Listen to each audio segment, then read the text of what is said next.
Bonjour, je suis Laura Pouliken et vous souhaite la bienvenue sur l'Aléa, le podcast qui parle du risque. J'ai créé ce podcast pour déconstruire la vision traditionnelle du risque et montrer ses effets positifs dans nos vies. Tous les 15 jours, j'invite des hommes et des femmes qui viendront vous donner les clés et les outils pour devenir pleinement la personne que vous devez être en prenant les risques nécessaires.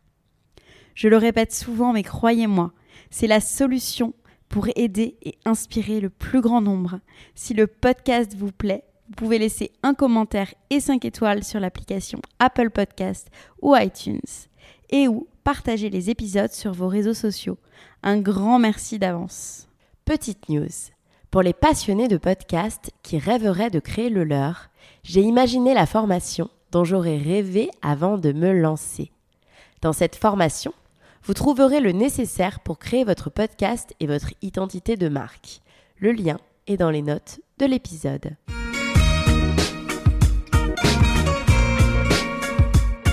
Aujourd'hui, je suis avec Maï Hua. Maï Hua, tu es color designer, réalisatrice de documentaires et blogueuse sur maïhua.fr. Je t'ai découverte il y a plus de 10 ans grâce à tes vidéos mettant en scène des femmes qui se maquillent pour comprendre pourquoi elles se faisaient belles. Déjà, c'était une idée de transmission et de sororité très forte qui t'animait. Je t'ai toujours suivi grâce au réseau jusqu'à la sortie de ton long métrage l'année dernière, Les Rivières. Ton premier documentaire sur ta lignée de femmes dans lequel tu as pris le risque de dévoiler tes vulnérabilités pour te sentir, je te cite, plus puissante et forte.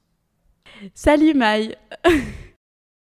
Ravie de parler avec toi depuis Dubaï. Un peu à l'artisanal, mais c'est cool. Je vais commencer par une première question très simple. Comment tu vas en cette rentrée 2020 ? Puisque je sais que tu pouvais avoir des baisses en créativité pendant le confinement, que ça avait un petit peu altéré parfois ta créativité. Donc je voulais savoir comment tu te sentais depuis. Eh ben, écoute, moi, de toute façon, confinement ou pas, mais confinement, c'est sûr que ça a été un ingrédient assez important de mon printemps. Mais de manière générale, moi, j'ai une vie émotionnellement très intense. Donc, dans un sens comme dans l'autre, quoi. Tu sais, c'est une sorte d'ampli. Et moi, mon choix, c'est de le mettre assez fort. Donc, du coup, c'est beaucoup de joie, beaucoup de tristesse, du désespoir, de l'enthousiasme. C'est tout, quoi. Donc voilà. Et puis, il y a aussi des périodes, comme t'en parlais, pendant le confinement, où c'est de la jachère. Donc, c'est pas de créativité, pas d'idées, pas de production. Et c'est totalement ok comme ça, c'est pas grave. Là, je suis plutôt dans une période très créative. Et puis voilà, une période très créative avec beaucoup d'émotions, ouais, beaucoup d'émotions.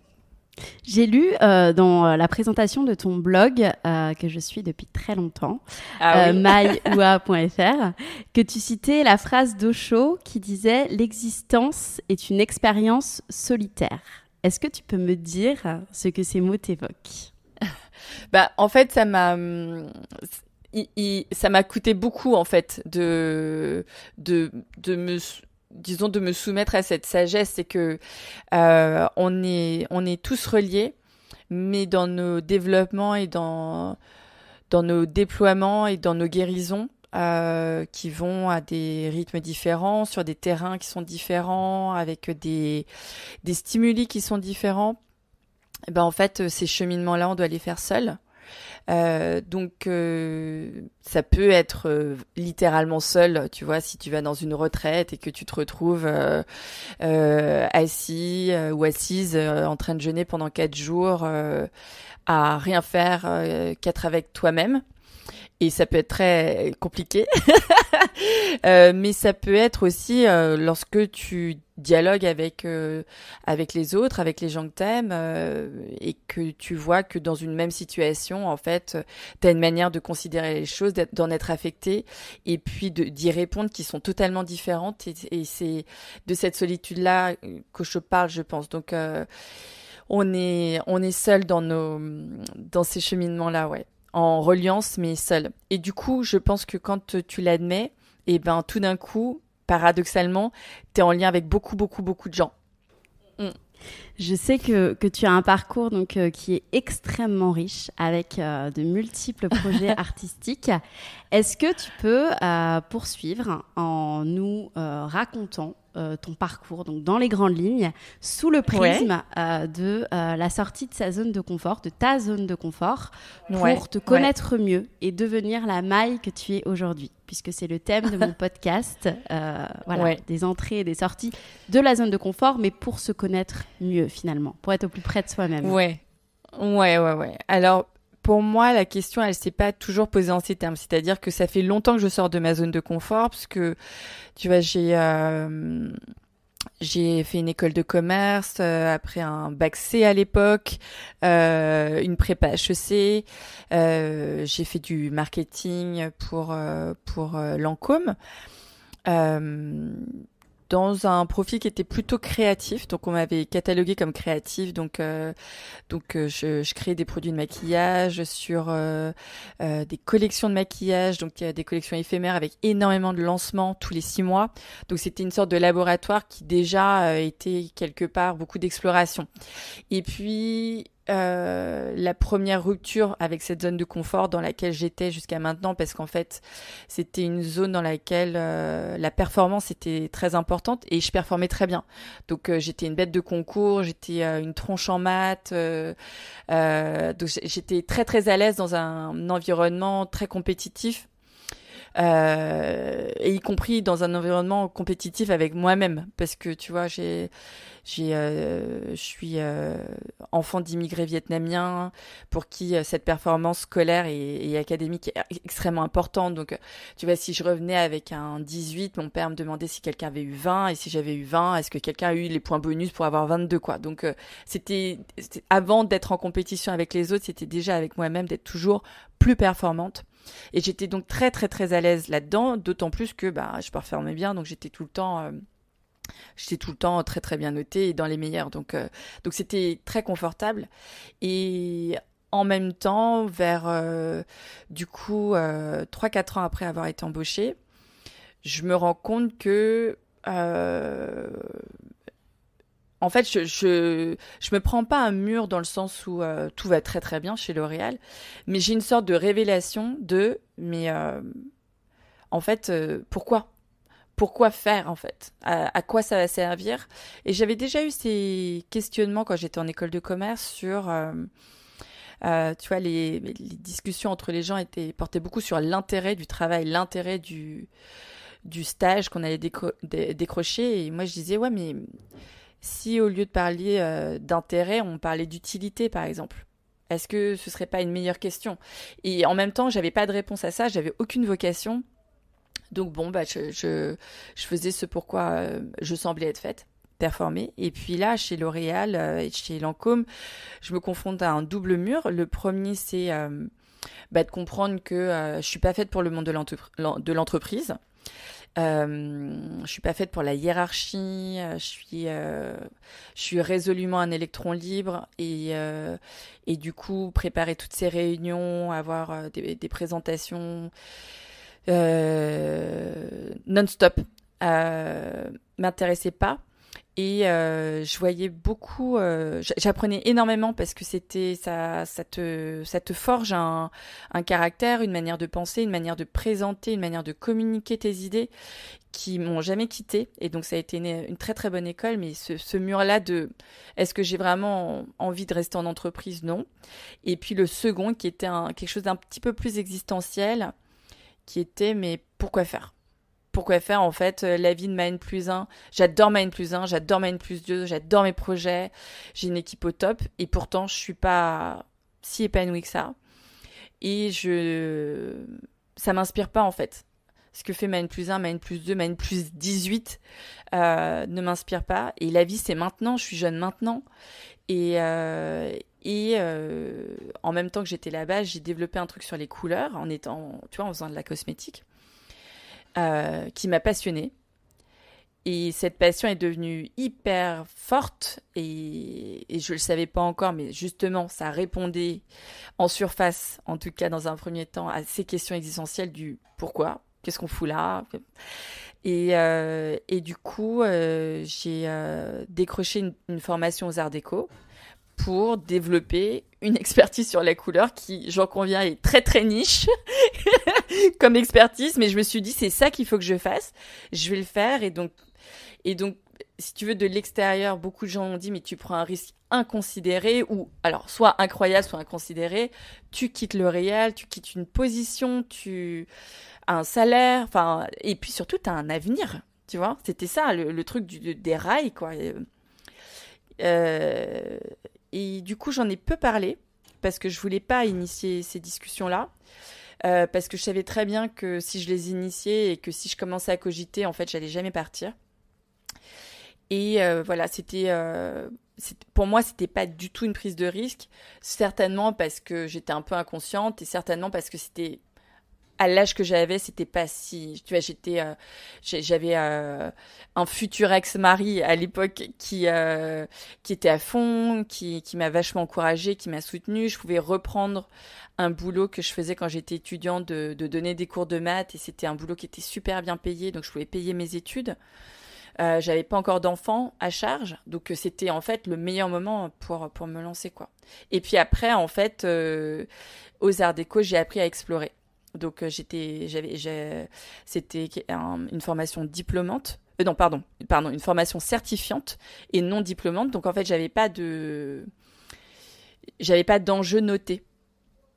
Et en fait, ça m'a totalement, enfin pas totalement, mais ça m'a beaucoup libérée en fait sur cette obligation de performance, parce que de toute façon, performance ou pas, j'étais pas notée. Donc du coup, j'étais dans une exploration permanente et exploration de mes limites qui était énorme, parce que tu vois, c'était une école d'art, j'avais pas fait l'école du Louvre. J'avais pas fait une école de réflexion sur l'histoire de l'art, de quête philosophique et intellectuelle sur l'art. C'était une pratique. Et moi, je venais d'une école de commerce. Donc, j'étais totalement à l'ouest. Et en fait, voilà, j'étais totalement à l'ouest. Et va prendre un pinceau et des couteaux et de la terre glaise et va explorer ça. Mais j'avais tellement peur et il m'a fallu des mois, en fait, pour apprendre à jouer. C'était vraiment ça, c'était apprendre à juste explorer et du coup déjà commencer à m'initier à l'évaluation de ce que je faisais, mais sans me juger moi. Donc ça a été très très nouveau pour moi d'apprendre. C'était un nouveau territoire. Mais par exemple en peinture, j'ai mis au moins 5 mois avant de commencer à peindre, quoi, parce que je pensais tellement que j'arrivais pas à voir. Et donc tout mon cerveau était hacké par la moitié intellectualisante, conceptualisante, sur laquelle j'ai vécu pendant 25 ans. Il fallait défaire tout ça et être dans la sensation, dans l'émotion. Et donc ça a été une grosse prise de risque. Et puis en fait, une fois que le bouton exploration a été enclenché, en fait, on pouvait plus m'arrêter. Donc j'étais sur mes palettes, avec mes pigments, j'étais en jogging toute la journée, mais tu vois, j'ai découvert à quel point j'étais guidée par un principe de plaisir. Et en fait, je suis une très grosse bosseuse. J'ai toujours été une très très grosse bosseuse, mais depuis les Arts Déco, donc maintenant ça fait bientôt 20 ans, je peux plus rien faire sans plaisir. Et ça m'a jamais lâchée. Et c'est toujours mon guide, en fait. Et d'ailleurs, mes clients me le disent, ils adorent bosser avec moi parce que c'est toujours le cœur de notre collaboration, quoi. Et c'est super que tu parles de toutes ces couleurs, parce que moi, c'est comme ça que je t'ai découverte, en fait. Je t'ai connue. Alors moi, j'ai commencé mon blog en 2013, donc je me suis intéressée à ce moment-là au monde du blogging et je suis tombée sur toi. Et je me souviens de tes petites vidéos, donc justement avec des très belles musiques où tu filmais ces femmes en train de se maquiller avec des couleurs qui étaient extrêmement vives, et je restais scotchée sur ces vidéos. Et du coup, ma question, c'est quel est le rôle des couleurs selon toi, et qu'est-ce qui te passionnait en fait dans ces vidéos à l'époque, puisque c'était le début du coup, ce que tu dis, de ton exploration et de ton chemin créatif. Ouais, exactement. Donc moi, j'ai commencé à bloguer en 2011. Donc tu vois, on va bientôt fêter les 10 ans du blog. Déjà. Déjà. Et après, en fait, cette exploration et mes débuts de color designer, et ben j'avais, si on reprend encore ton thème du risque, j'avais quelque chose qui était très confortable mais qui en même temps allait devenir mortifère si j'y prenais pas garde, c'est que je faisais tout en sous-marin. Donc j'étais, certains m'appelaient le nègre de la couleur, tu vois. Donc je créais des gammes de couleurs pour des marques incroyablement, enfin tu vois, des marques internationales magnifiques, pour des femmes du monde entier, sur des projets incroyables. Mais je le faisais souvent en sous-marin parce qu'il y avait des directeurs artistiques ou parce qu'en fait, c'était un métier qui n'était pas connu. Et donc, on mettait en avant des designers qui avaient créé un flacon de parfum, mais on mettait jamais en avant la color designer. Et moi, ça m'intéressait pas du tout, en fait, de déployer ça. Mais du coup, il me manquait d'une voix publique. Et du coup, l'idée du blog est arrivée. Et ce qui me passionnait, c'était de filmer. J'avais envie de filmer les femmes et de comprendre pourquoi elles se faisaient belles, pourquoi elles portaient des couleurs, lesquelles, de quelle manière, comment elles se les transmettaient de mère en fille, de copine en copine. Donc c'était déjà une idée de transmission, de sororité très très forte. Et je pense que c'est ce qui a plu en fait sur le blog dès le début. Et cette nouvelle exploration, en fait, ça m'a amené à considérer les couleurs d'une autre manière, qui était d'une manière... je les avais toujours, enfin beaucoup travaillé en maquillage et puis sur un aspect vraiment très intime, parce que quand tu poses une couleur de rouge à lèvres ou de fard à paupières ou de fard à joues sur ta peau, c'est un acte qui est extrêmement intime. Et j'avais besoin de comprendre en fait pourquoi les femmes faisaient ça, qu'est-ce qui se cachait derrière. Et en fait, j'ai filmé, je sais pas combien de vidéos t'as vu, mais je pense que j'en ai filmé plusieurs centaines. Ouais. Et en fait, à un moment donné, cette exploration s'est éteinte parce que j'ai compris ce que moi je venais chercher. Et que je filmais à chaque fois sans comprendre exactement ce que je filmais. Je filmais le geste, je filmais les produits, je filmais elles, les femmes, et j'adorais leur laisser un souvenir de leur beauté. Et en même temps, moi, ce que je filmais, sans m'en rendre compte, était un acte de reconnexion extrêmement puissant. Et du coup, une fois que j'avais compris que c'était ça que j'étais venue chercher, de la reconnexion, les couleurs, en fait, c'était une porte vers cette reconnexion et vers ce monde invisible du dedans et des émotions, quoi. Et donc du coup, à partir de là, j'ai compris que c'était pas une histoire de rouge à lèvres ou de fond de teint, que c'était quelque chose, une quête qui était beaucoup plus intime et beaucoup plus profonde. Et du coup, j'ai commencé à filmer d'autres choses. Et puis, petit à petit, ça a donné une sorte de galerie de portraits sur la beauté des gens en général. Qui parfois mettaient du maquillage, mais parfois dansaient, parfois faisaient une tarte, parfois ils nous racontaient qui ils étaient en fait. C'est devenu aussi des gens qui nous racontaient leur chemin de résilience après des épreuves terribles. Et puis ça a donné un long métrage qui est devenu Les Rivières et qui est mon premier documentaire long métrage sur ma lignée de femmes. Parce qu'évidemment, derrière les couleurs, il y avait tout ce cheminement sur la sororité. Sur les femmes, la sororité, mais aussi la maternité et plus spécifiquement le fait d'être la fille, la mère de ma fille et la fille de ma mère et la petite fille de ma grand-mère. Donc en fait, je les ai filmés pendant 3 années pour essayer de comprendre quels étaient les enjeux de notre mémoire familiale. Donc justement, tu parles de ton film Les Rivières, que j'ai regardé en famille, enfin avec mon mari, avant-hier soir, devant lequel j'ai beaucoup pleuré. Et justement, j'avais envie que tu parles de ce film que tu as financé donc, grâce à une cagnotte Kiss Kiss Bank Bank et que tu as également distribué seule. J'aimerais que tu me racontes qu'est-ce que cela implique et comment tu l'as vécu. Alors, Qu'est-ce que cela implique? Tout. C'était un projet un peu fou en fait, parce que j'étais blogueuse. J'avais ce blog avec ces billets qui pas quotidien, mais voilà 2-3 fois par semaine, avec une communauté de plus en plus comment dire, serrée, tu vois, c'est-à-dire qu'il y avait une sorte de relation avec vous qui était incroyablement forte, où vidéo après vidéo, post après post, parce que j'écrivais beaucoup aussi, les émotions et les réflexions qui étaient déclenchées par chacune des parutions étaient incroyablement fortes, et je me suis dit mais en fait je savais pas que je savais faire ça en fait. Et c'était incroyable parce que c'était initiatique d'être à la fois émettrice et de recevoir autant de réactions et de découvrir une partie de moi à travers vous. C'était assez fou. C'était vraiment fou.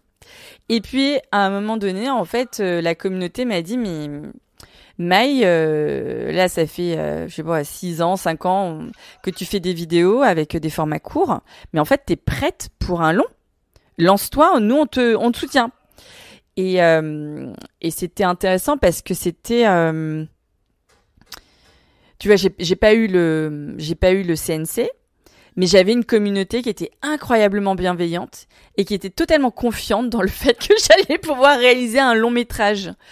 Donc c'était totalement fou. Et puis moi, en même temps, j'avais cette quête existentielle qui devenait de plus en plus spécifique, d'avoir d'un côté un oncle qui m'annonce que en fait je viens d'une lignée de femmes maudites et que c'est comme ça. Donc tu vois, un oncle qui m'explique d'où je viens et quel va être mon avenir. Et puis troisième élément, donc la communauté, cette annonce faite par mon oncle d'une malédiction, et puis ma grand-mère, troisième élément, qui se meurt au Vietnam, qui a un Alzheimer, donc tu vois, ce qui est lié à sa mémoire est attaquée, et on décide avec ma mère de la ramener en France pour la soigner.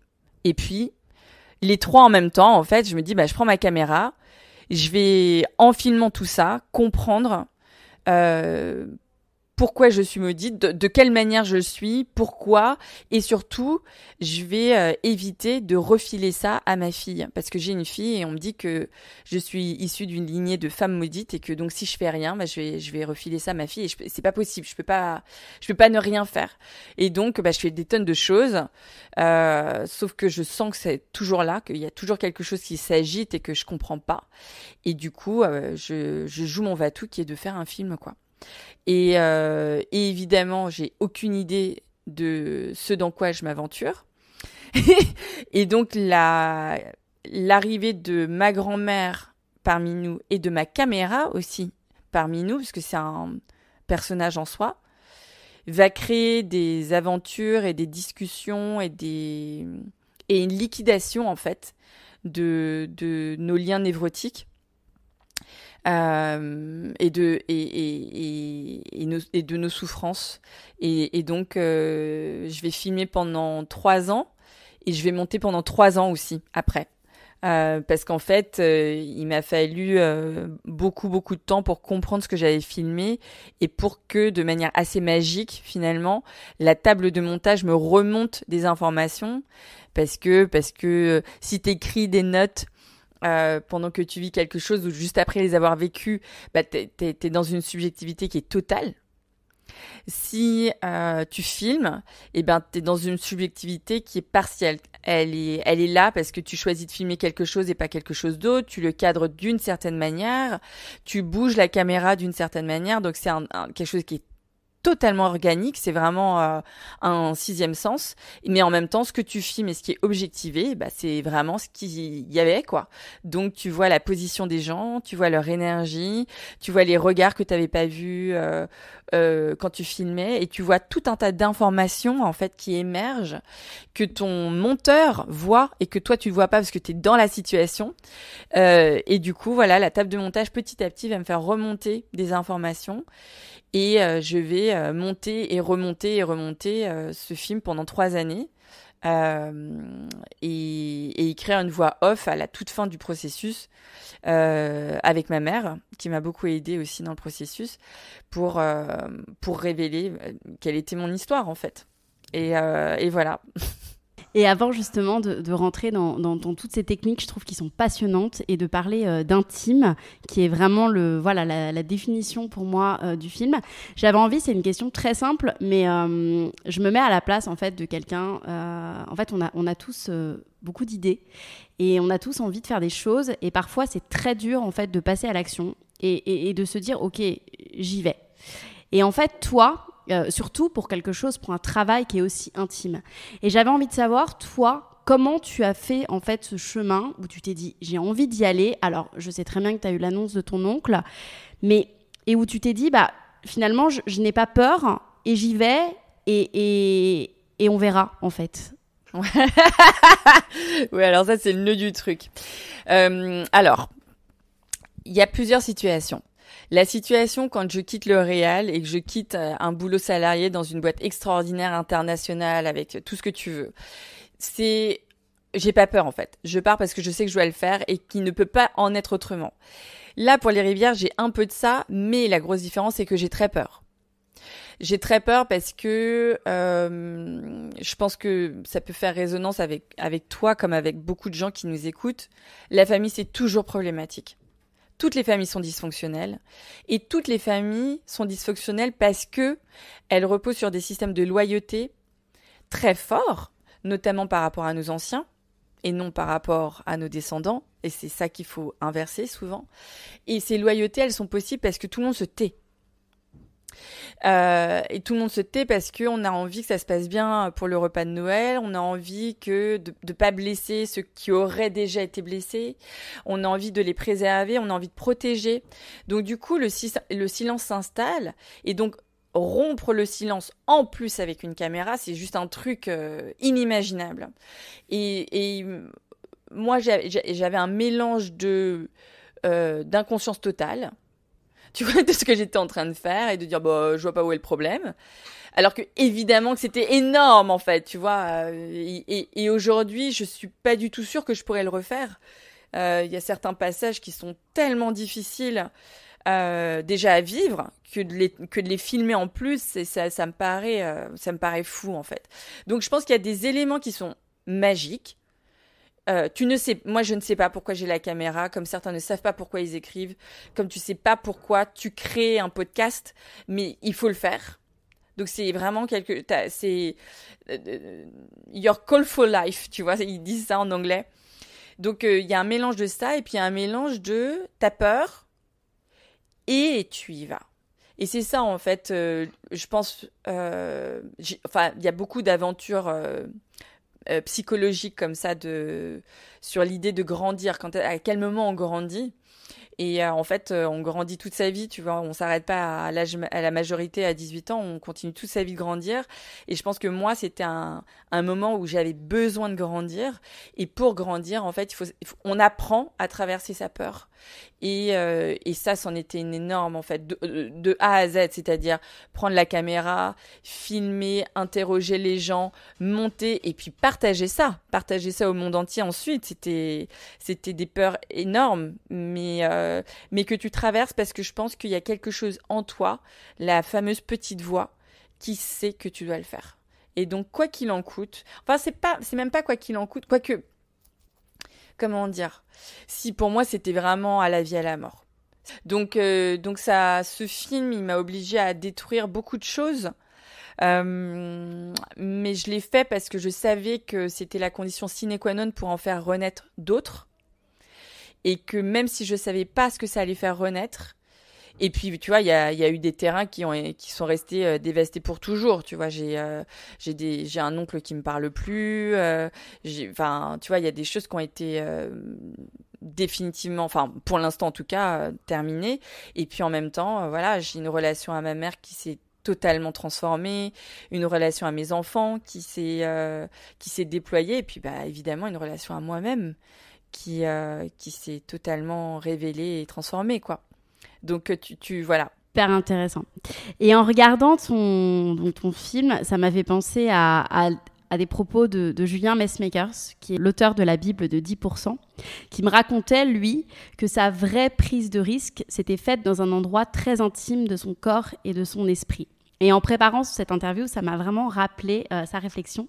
Et je voulais savoir ton rapport, toi, à l'intime et comment les personnes qui composent ce film, donc ta mère, ta grand-mère, tes enfants, ont réagi de se voir comme ça à l'écran, au sein de ta propre famille. Alors en fait, le film, dans le montage, parce que tu vois, j'ai filmé 90 heures. Donc j'avais 90 heures en prise directe. Je voulais en faire un film qui soit gérable. Donc 1h30, je me suis dit, bon, ce serait pas mal. Et évidemment, avec 90 heures, tu peux raconter 1 million de films. Et en fait, ce qui m'a permis au final de trouver la ligne, c'est quand j'ai compris que chaque image était une réflexion, une projection en fait, sensorielle de ce qui se passait à l'intérieur de moi. Et pas à l'intérieur de ma mère, pas à l'intérieur de mon grand-père, pas à l'intérieur de ma fille. C'était vraiment, c'est ce qui m'a toujours passionnée en fait. Quand j'ai lancé le blog il y a 10 ans, ce qui me passionnait, c'était pas nécessairement de filmer des femmes dans leur rituel beauté en fait, c'était leur intime. Et j'avais lu un bouquin de François Julien qui s'appelle De l'intime, loin du bruyant amour. Et il dit que l'intime, c'est l'intérieur de l'intérieur. Et donc, du coup, quand t'es dans l'intérieur de l'intérieur et qu'en face de toi, t'as quelqu'un qui est dans l'intérieur de son intérieur, et ben, en fait, t'as une connexion naturelle qui se crée, qui s'appelle souvent l'intimité d'ailleurs, mais qui du coup, transforme tout, en fait. Et le blog, ça a été ça, et le film, ça a été ça, sauf que c'était peut-être l'intérieur de l'intérieur de l'intérieur. Ce qui fait que c'est un lieu, finalement, où on est nu. On est très nu, on est très vulnérable, on n'est pas nécessairement beau, pas nécessairement belle. Donc, par rapport à ces lieux du corps, moi, il y avait très clairement une révélation dans 2 endroits de mon corps. Donc moi, voilà, je t'ai expliqué, je suis quelqu'un de très brainy, quoi. Donc ça intellectualise beaucoup, je conceptualise beaucoup, profil de matheuse et tout. Mais en fait, j'avais besoin pour finir les rivières ou même pour le parcourir, en fait, pour parcourir mes rivières, d'aller investir mon corps différemment. Et du coup, le premier parcours, ça a été sur le cœur. Et ça a vraiment été d'entendre mon cœur, en fait, de manière assez littérale et assez métaphorique, de cette petite voix intérieure qui te dit, qui sait, en fait, qui te dit tantôt non, c'est pourri, tantôt si, t'es sur la bonne voie, c'est difficile, mais continue. Donc ouvrir son cœur et ne plus être dans du débat d'idées, mais être dans une discussion, un dialogue avec l'autre, un dialogue avec soi, et découvrir toute cette douleur, parce que c'était vraiment ça, en fait, les rivières. Et si j'avais su, j'y serais jamais allée, tu vois. Si j'avais su que c'était ça que je venais chercher, que le soi-disant trésor, tu vois, pour lequel tu pars en quête, en fait, c'est une énorme douleur. J'y serais jamais allée. Et pourtant, c'est le cœur qui m'a permis de le faire parce que c'était un lieu où il y avait aussi la souplesse, où il y avait aussi la douceur, et où, en fait, plus t'ouvrais, plus j'étais vulnérable, et plus ça passait, ça coulait, ça se liquidait. Et en fait, le film, tu vois, il s'est toujours appelé Les Rivières, mais c'était cette histoire de lâcher prise et de liquider. Et puis ça a été vraiment mon parcours pour mon parcours existentiel, en fait, pour arriver à l'intérieur de moi, et après pour créer Les Rivières. La fin, tu vois, toute la fin de mon montage, il a fallu que je le fasse seule parce que je pouvais plus expliquer à mon monteur ce que je voulais. Et tu vois, il était super frustré parce qu'il pouvait plus pas finir le projet sur lequel il était depuis 1 an, et c'était hyper frustrant pour lui. Et je lui disais, mais je comprends totalement, mais je ne peux pas t'expliquer ce que je veux. Et par contre, je savais exactement ce que je voulais. Et ce qui me disait ce que je voulais, c'était mon utérus. Et je sais que ça me paraît fou de dire un truc comme ça parce que, enfin, je sais pas, c'est pas une parole que j'ai beaucoup entendue en tout cas. Mais, et on entend souvent des femmes dire j'ai accouché de ce projet. Tu vois, j'ai vraiment, j'ai une amie qui me disait j'ai eu des douleurs dans les reins. Enfin, vraiment, j'ai accouché de ce projet. Et moi, j'ai vraiment senti ça, c'est-à-dire qu'il y avait vraiment mon utérus, quand j'étais devant ma table de montage, qui réagissait en fait, qui vibrait ou qui vibrait pas, ou qui était totalement nos réactions, ou alors au contraire qui vibrait et du coup je savais très bien quelle image je devais aller chercher, quand l'arrêter, quand la commencer, rallonger ou pas à plan. C'était incroyable et c'était un truc que je pouvais partager avec personne d'autre et c'était dans l'intime de l'intime de l'intime. Et c'était mon chaudron magique, quoi. Donc voilà. Et je sais pas justement si tu peux c'est hyper intéressant, je sais pas si tu peux l'expliquer, mais ce que je te demandais c'est que ce soit dans Remarquable Men ou dans Les Rivières, tu as vraiment un don pour aller choper l'intime, pour montrer cet intime. Ouais. Et je voulais savoir si toi t'avais alors je sais pas si t'en as mais si t'avais des techniques pour aller choper les émotions, choper ce qu'on peut pas voir, ce qu'on voit pas forcément en fait. Alors c'est marrant parce que, alors je dirais non, il n'y a pas de technique. C'est vraiment, c'est marrant parce que Jerry, donc mon compagnon avec qui j'ai réalisé les Remarkable Men, qui est thérapeute, la première fois que je l'ai rencontré et que je l'ai interviewé, parce que c'était dans le cadre d'une interview pour le blog, et puis en fait il me parlait de compagnonnage. Tu vois, il me disait mais moi en fait les gens qui viennent chez moi, puis en plus c'est littéralement chez lui. En fait, on forme une relation ensemble. Et c'est pas une expertise, c'est pas mes 10 ans de training parce qu'il a beaucoup bossé pour avoir ses diplômes et pour avoir l'expérience parce que ça demande beaucoup d'expérience et ça demande aussi une certaine technicité. Mais en fait, la nécessité principale, c'est cette nécessité du cœur qui fait que tu es en relation avec une personne et qu'on va partir, il dit on va partir dans les bois ensemble et on sait pas, ça va être sombre, on sait pas ce qu'on va y découvrir, mais on y va ensemble et si on est à deux, peut-être que ce sera plus simple. Et moi, j'ai toujours eu cette approche sur le blog de jamais être dans une histoire d'expertise, de jamais être, je sais pas, je me suis jamais positionnée comme une portraitiste ou, tu vois, c'était vraiment rencontrer et avoir la possibilité de filmer cette rencontre. Et du coup, je pense que j'ai vu une exposition aussi d'un photographe de guerre, McCurry, qui disait moi j'ai pas d'expertise, c'est juste que j'ai ma caméra qui est vissée à mon cœur. Et tu regardes ces photos qui sont bouleversantes, mais il voit, et à travers ces photographies, on voit ce que son cœur voit. Et c'est magnifique. Et donc, c'est une voie qui est difficile parce qu'elle nécessite cet état de vulnérabilité, de non-protection, et du coup, c'est ce qui va défaire les nœuds en face, en fait. Donc tu te mets dans un état de réception totale, ou la plus totale possible, et en fait, naturellement, tu vas créer le grand récipient, la grande oreille, qui va tirer tout ce qui est invisible chez l'autre, mais qui n'a qu'une envie, c'est de s'exprimer, quoi. Donc, dans mes interviews et dans mes vidéos, on m'a souvent demandé, mais vous vous connaissiez avant Non, c'était notre première rencontre et je l'ai filmé comme ça et ça a donné ça. Et en fait, la connexion humaine, je dirais qu'elle est finalement plus simple avec des inconnus pour moi, en tout cas. Parce qu'il n'y a pas de dossier, il y a rien à sauver, il n'y a rien à protéger.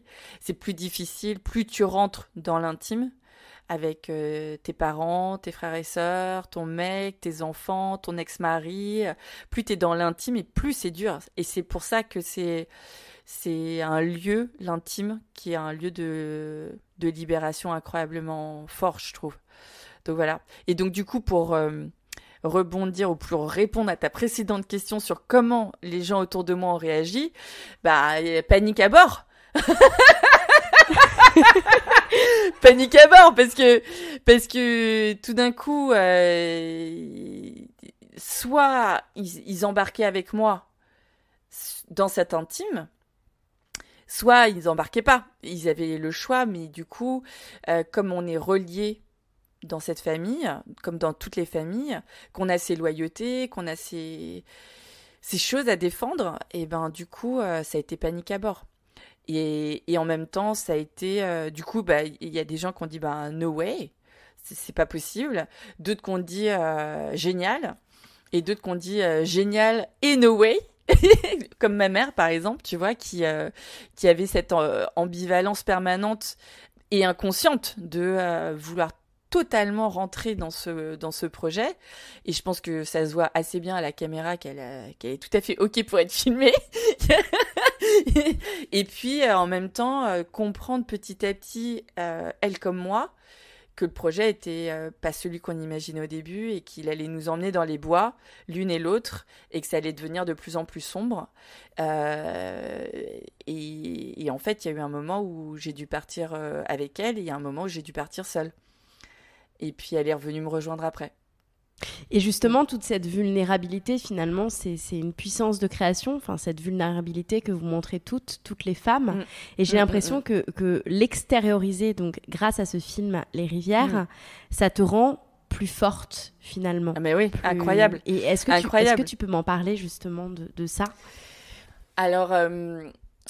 Donc, comme je te disais au début, moi, ma problématique, c'est de grandir et de plus être cette petite fille, enfin, de remercier cette petite fille sage et parfaite qui se mettait en premier rang pour poser des questions quand elle s'ennuyait, et de grandir vers un lieu où je vais pouvoir être en sécurité, même si je m'ennuie, même si je sauve pas le professeur, même si, en fait, malgré tout. Et en fait, l'idée, c'est que quand tu grandis, tu développes ton espace de confort. Donc, pour développer ton espace de confort, faut traverser les espaces où tu ne sens pas confortable. Et du coup, c'est pas toujours simple, mais c'est que en fait, ça a commencé avec juste débattre sur des idées, tu vois, avec le blog. Où notamment j'avais plein de questionnements sur le genre à un moment où ça se faisait pas du tout, où il y avait une sorte de tabou total sur la question de mais est-ce que ça veut dire quelque chose être une femme, être un homme, de quelle manière, pourquoi est-ce que c'est si important pour moi aujourd'hui et pourquoi ça le devrait pas, enfin et en fait le blog ça m'a servi à me libérer et à dire oui, c'est peut-être questionnable. C'est peut-être pas ce qu'on a envie d'entendre, mais moi, ça me pose question et j'ai besoin de cheminer dessus. Et vous n'êtes pas obligé d'être d'accord. Et du coup, d'avoir un espace où j'étais OK avec le fait que les gens soient pas d'accord avec moi, ça a été un premier acte de vulnérabilité qui m'a donné beaucoup de puissance parce qu'en fait, je me libérais du regard des autres. Et après, sur les rivières, ça a été plus fort parce que là, c'était montrer aussi, déjà montrer une histoire interdite, verbaliser ce qui, pour l'instant, était dans le silence. Donc, c'était transgressé de manière très, très forte. Enfin, on ne pouvait pas transgresser plus que raconter cette histoire de manière publique avec des images aussi, parce que c'est pas un livre que j'ai fait. J'ai filmé notre réalité. Donc c'est encore un cran au-dessus dans la transgression. Et le fait de le partager et de dire, cette histoire a une valeur et c'est mon cadeau pour le monde. Ça a été... j'en ai des frissons rien que de le dire parce que c'est toujours pas simple pour moi d'accueillir ça ou de dire oui, en fait, c'est qui je suis. Je laisse ça, c'est mon cadeau pour le monde. Les rivières, pour l'instant, j'ai jamais rien fait de mieux, à part mes enfants. Et c'est bien et je suis heureuse de ça, je suis fière de ça. Et ça, ce sont des espaces de vulnérabilité qui, une fois que je les accepte, me rend hyper puissante parce qu'en fait, on peut pas me le voler, c'est puisque je le donne. Donc du coup, ça m'a donné une force incroyable, hein, ça c'est sûr. Et dans le donc, film, plus t'es vulnérable, dans mon cas, plus je suis vulnérable, plus je suis puissante.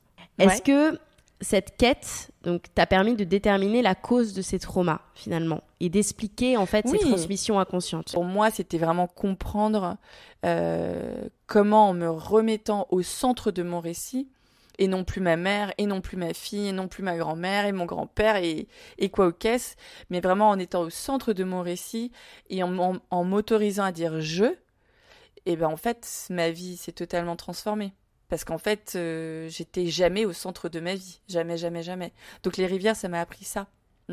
Et paradoxalement, pour le faire, il fallait que j'ouvre une porte qui était une porte douloureuse. Mais je pense pas que ça puisse se faire différemment. Mais bon, peut-être, hein, peut-être.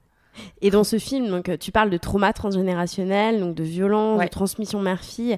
Est-ce que tu avais conscience, en fait, à ce moment-là, donc tu m'en avais un peu parlé au début de l'interview, mais est-ce que tu avais conscience que ça vibrerait pour autant de personnes, en fait? Mais pas du tout. Pas du tout. C'est-à-dire que moi, moi, je suis quelqu'un qui perd son authenticité très, très vite. Parce que je suis cette petite fille parfaite qui veut plaire à tout prix et qui s'est programmée comme ça. Et c'était un mode survie que j'essaie de déconstruire, mais voilà, ça fait 43 ans et donc c'est pas si simple que ça en fait de déconstruire des mécanismes aussi forts. Donc ça c'est disons que au repos, je suis devenue naturellement comme ça. Donc du coup, il faut que je lutte contre ça tout le temps. Et pour faire un film comme ça, il fallait vraiment que je sois la plus à l'intérieur de l'intérieur possible et que j'oublie ce que les gens allaient en dire, parce que sinon j'allais faire un film pour eux et en fait personne n'allait y gagner, quoi. Donc ça a été le premier mouvement. Et puis après, à la fin, quand j'ai su ce que je voulais exprimer, parce que ces histoires de trauma, c'était pas du tout tu vois, au début, on a pris la caméra pour documenter le retour de ma grand-mère du Vietnam. C'était ça notre film. Et puis petit à petit, ça nous a embarqués, malgré nous, tu vois, de manière très très magique. Le film, il avait sa propre vie, il avait ses propres nécessités et il nous a embarqués beaucoup plus loin dans notre propre vie, quoi. Et du coup, ça a été une nouvelle étape pour moi. Et pour le faire rayonner, je l'ai testé le film. Alors, pas de manière marketing, tu vois, où c'est happy end ou pas happy end. Mais c'était vraiment, est-ce que vous avez compris la voix off? Est-ce que là, vous avez compris ce que je voulais dire? Est-ce que là... Et du coup, je me rappelle qu'à une de ces projections, donc c'était, je crois, 3 versions avant la version qu'on a aujourd'hui, j'avais invité, je pensais que c'était fini. J'avais invité mes meilleurs amis, donc on était 20, tu vois. On avait tiré le drap sur le mur, on avait amené du champagne et le rétroprojecteur et tout. Et puis, je passe le film, les lumières se rallument, et là, j'ai une de mes meilleures amies qui part dans un sanglot, mais de 15 minutes, quoi. Et elle peut pas s'arrêter. Elle peut pas s'arrêter. Moi, j'ai aucune idée que mon film, tu vois, qui me parle qu'à moi et qui me parle que de ma famille, puisse résonner de manière aussi forte chez quelqu'un d'autre, quoi. Et moi, j'ai pris peur à ce moment-là. Je me suis dit, mais en fait, je vais arrêter ce projet. Je maîtrise pas du tout la réaction des gens. Et tu vois, cette impression de pas du tout être 20 dans la salle, mais d'être plutôt 82 avec plein de fantômes, plein de fantômes qui sont invoqués, de gens qui viennent avec leurs histoires, leurs ancêtres, leurs traumas à eux. Et Jerry me disait, mais pourquoi tu veux tout le temps sauver les autres? C'est génial si t'as un film qui fait pleurer. Enfin, c'est pas tous les jours qu'on va voir un film qui nous émeut au point de chialer, et encore moins pendant 15 minutes, quoi. Donc du coup, j'ai persévéré, et puis effectivement, j'avais beaucoup de choses encore à travailler sur des enchaînements de séquences, sur des voix off qui étaient pas encore assez claires et tout. Et donc il y a eu un moment où quand même je voulais communiquer quelque chose et partager quelque chose, parce que je considère que quand tu réalises une œuvre, elle est faite aussi pour le public, quoi. Donc voilà. Non, mais je savais pas que ça allait avoir ce retentissement non plus. Mais même sans faire pleurer, en fait, ce film, il nous fait tous poser des questions. Enfin, moi, je l'ai regardé avec mon mari et il a fini le film et pendant un quart d'heure, il parlait plus en fait. Et il me disait, je vais envoyer un message à telle personne de notre famille parce que ça a fait ressortir des choses et tout. Enfin, et c'est magique. Et justement, j'avais une question aussi pour toi. Parce que donc on est beaucoup à connaître des traumas transgénérationnels ou pas. Moi, j'ai invité Anne Cazebon, qui est coach en développement personnel sur le podcast, qui, elle, s'est spécialisée dans les constellations familiales. Et j'avais envie de te demander si toi, tu avais des conseils, des lectures, des techniques, des méthodes pour justement réussir à se sentir mieux et à travailler tout ça. Bien sûr. Déjà, je voudrais dire aux gens qui galèrent dans leur famille que c'est juste la norme, en fait. On a tous une famille dysfonctionnelle et on souffre tous en famille, en fait. C'est rarissime de trouver des gens qui sont exaltés dans leur famille et qui se sentent épanouis, heureux, libres. On galère tous en famille. Donc, vous n'êtes pas seuls. C'est plutôt la norme. C'est juste une norme qu'on tait. Parce que la famille c'est cette loi du silence et c'est donc quel que soit le niveau de trauma vous êtes pas seul et puis surtout vous n'avez pas besoin d'avoir un choc émotionnel ou un traumatisme lié à un événement. C'est vraiment une question de ce que vous ressentez et donc certaines personnes peuvent être traumatisées après des événements qui peuvent paraître légers à côté d'un abandon ou d'un viol mais il n'en reste pas moins qui sont traumatisés par leur enfance et donc il y a un cheminement à faire. Il y a beaucoup d'outils et beaucoup de bienveillance. Il y a tellement de gens incroyablement doués et compétents pour vous faciliter cette quête. Que perdez pas espoir, il y a vraiment beaucoup de choses. Et moi j'ai lu alors avant de commencer les rivières, j'avais aucune idée en fait qu'il y avait déjà toute une recherche et toute une littérature sur les aspects transgénérationnels et constellaires de traumas familiaux. Et moi il y a un livre vraiment qui m'a ouvert les yeux, c'est Les familles qui ont la tête à l'envers de Robert Neuberger, qui est suisse, et qui raconte en fait comment des familles traumatisées sont traumatisées par un événement traumatique, mais aussi parce que la mythologie familiale a été brisée par cet événement traumatique. Et que donc, en fait, tant que cette mythologie familiale n'est pas remplacée, la famille va continuer à souffrir et notamment une personne à chaque génération après 1, 2, 3, 4, 5, 6 générations après le trauma, peut encore être affecté par l'événement. Et moi, en fait, ce que j'ai fait avec les rivières sans le savoir, c'était remythologiser avec une nouvelle histoire à raconter. Mais ça, je savais pas. Et c'est en lisant ce livre que je me suis dit, mais en fait, je suis en train de faire quelque chose qui a déjà été conceptualisé, réfléchi, et ça m'a beaucoup nourri parce qu'on se sent seul dans ces cheminements-là. Donc voilà. Et du coup, si tu veux, c'est intéressant tu vois, cette bascule permanente entre l'intime et l'universel, parce que c'est effectivement en suivant des courants, donc sur le transgénérationnel, mais aussi sur des éléments de chamanisme, sur les constellations familiales, évidemment, donc sur des courants qui sont des courants qui parlent de l'âme des humains et qui essayent d'être au service des humains, quel qu'il soit, que ce film a émergé et que moi aussi j'ai pu me réaliser. Donc il y a quelque chose d'universel dans mon cheminement, mais le film ne cherchait pas à toucher à l'universel. J'ai une dernière question avant de passer aux questions un petit peu plus rapides que je pose toujours à la fin. Donc à la fin de ton film Les Rivières, tu annonces que tu es sur le point de faire une retraite au Népal. Est-ce que tu peux nous raconter cette retraite ? Alors c'est une retraite assez. Alors, c'est très dur de mettre des mots sur l'indicible. Disons que c'est une retraite chamanique déjà. avec une vingtaine de participants, une dizaine de personnes encadrantes, même si les frontières sont très floues. Enfin, il y a 3 nuits d'ayahuasca. Donc l'ayahuasca, c'est un psychotrope amazonien extrêmement fort. C'est l'un des plus gros, des psychotropes les plus puissants du monde. Qui te connecte à une partie de ton inconscient très très très profonde. Donc en fait, certaines personnes disent une nuit d'ayahuasca, c'est 10 ans de thérapie classique, et c'est oui et non, c'est-à-dire que effectivement, pour quelqu'un moi j'avais déjà 10 ans de thérapie derrière moi, et le fait de les avoir m'a permis d'aller très très vite, très très loin, et de comprendre, de pouvoir intégrer aussi les informations qui m'avaient été données pendant ces nuits-là.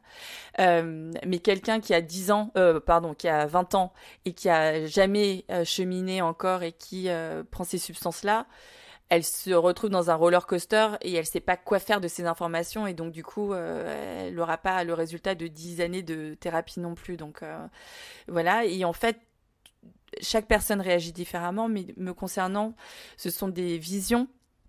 Donc c'est une plante très visionnaire, des visions corporelles aussi, des sensations de déformation, de chute. Moi c'est très très corporel. Ces histoires de chaudron, de cœur, c'est vraiment pendant ces nuits-là que je les ai expérimentées. Et voilà, tu formules des intentions avec des parcours et chacun a des intentions différentes. Et puis cette plante va te mettre en contact avec une partie de toi que tu connais pas, et avec une sorte d'intelligence, une intelligence, je sais pas comment le dire autrement en fait, qui va te donner des informations et une guidance que tu prends ou pas d'ailleurs, et du coup une guidance sur comment traverser les prochains mois de ta vie, donc voilà. Et puis ces 3 nuits chamaniques qui sont suivies de cercles de parole, et donc ça, les cercles, j'ai découvert les cercles de parole là-bas, et c'est d'une puissance, vraiment, les liens humains qui se créent pendant des cercles de parole, lorsqu'ils sont bien faits et qui sont d'une bienveillance totale, qu'il n'y a aucun jugement et qu'il y a une écoute, de 30 personnes, c'est indescriptible, la puissance qui se dégage de ça, et les gens pleurent, c'est vraiment très très très beau. Donc en fait, c'est une expérience du sacré qui n'est pas religieuse. Et je pense qu'il y a beaucoup de ça dans les rivières. Il y a quelque chose qui touche au sacré, en tout cas. J'espère que ça se transmet aux spectateurs, mais moi, en tout cas, j'ai été touchée par ça. Et puis après, on part sur la colline, en isolation et à jeûne, donc pendant 4 jours et 4 nuits. Donc tu vois, on a même pas une tente en fait, on a une tarpaulin, on a juste une toile au cas où s'il pleut, et puis un matelas, un sac de couchage, de l'eau. Et puis voilà, un peu d'encens. Et en fait, tu fais une expérience assez incroyable qui est l'expérience de l'ennui. T'apprends à t'ennuyer et notamment à t'ennuyer de toi-même, quoi. C'est-à-dire que t'as rien à faire, tu lis pas, tu fais rien. De temps en temps, tu peux lire une lettre. Si moi, mes amis et ma famille m'avaient écrit des lettres, donc tous les matins, j'ouvrais mes lettres et je les lisais. C'était hyper beau parce tu vois, ils me disaient des choses qu'on se dit pas d'habitude, et il y avait quelque chose de ritualisé, de solennel qui était incroyable, et qui a créé des choses aussi dans nos liens avec ces personnes-là. Et puis une fois que tu as lu tes lettres, je sais pas, tu as passé 10 minutes à lire tes lettres, il te reste 23h50 x 4.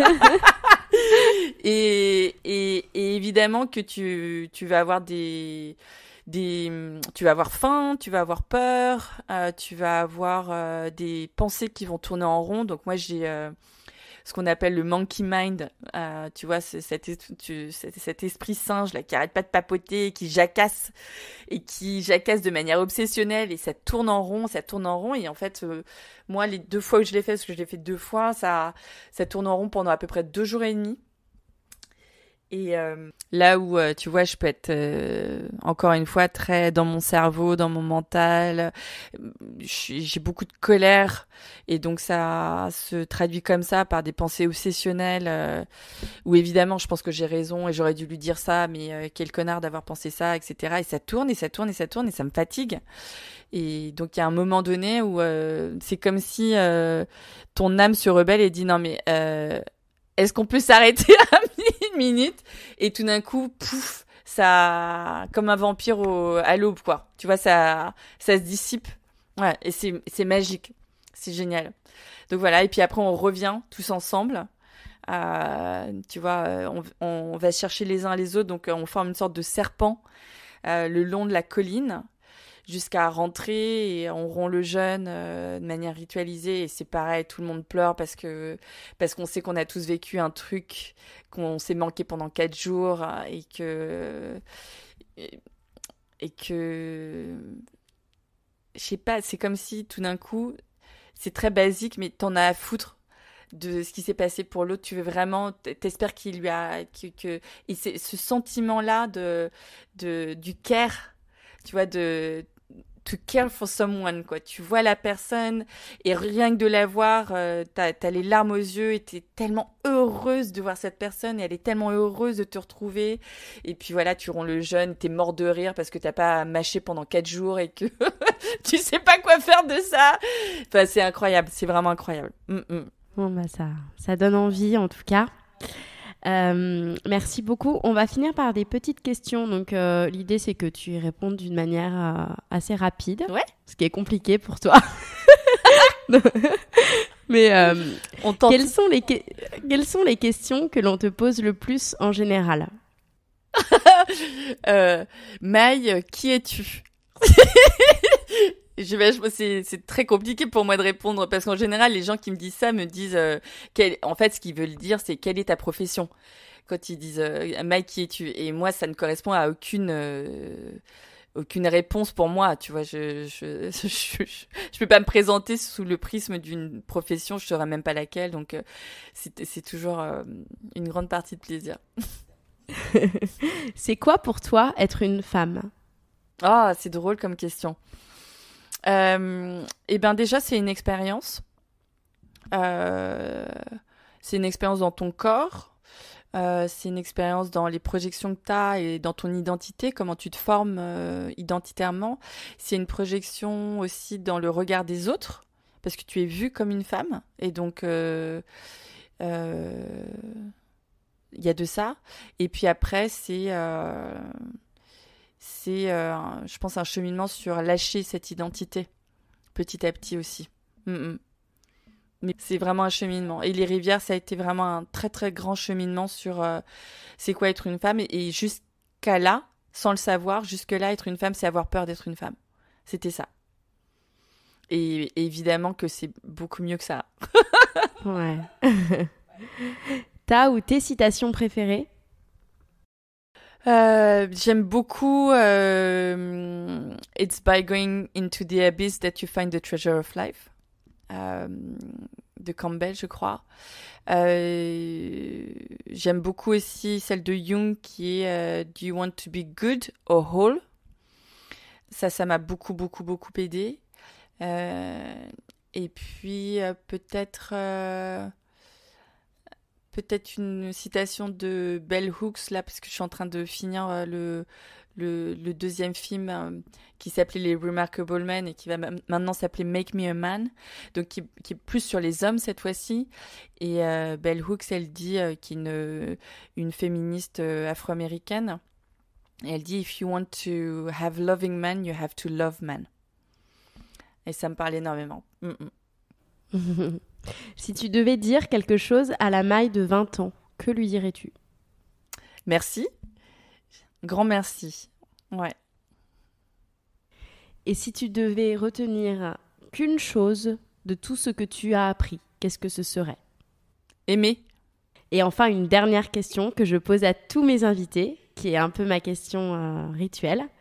Quelle est selon toi la définition du risque et les risques nécessaires pour vivre pleinement? La définition du risque, c'est intéressant ça. Je dirais que c'est une manière consciente de délimiter un projet, et certainement que le risque, c'est le périmètre extérieur du projet qui s'en trouve du coup limité et qu'il va falloir franchir, quoi.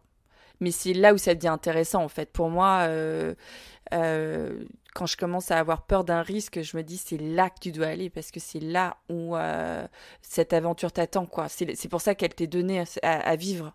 C'est pour dépasser. Et du coup, c'est l'idée d'avoir peur, mais d'y aller quand même, quoi. En conscience. Merci. Merci à toi.